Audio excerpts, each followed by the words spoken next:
తెలుసు ఆయనకి శత్రువు అయినటువంటి సాతాను ఉన్నటువంటి లోకములో నా పిల్లలు ఉన్నారు.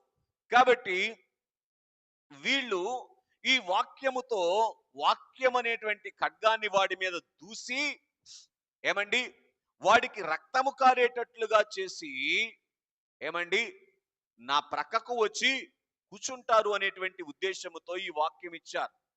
కనుక ఇట్లా చూడండి, వింటున్నారా?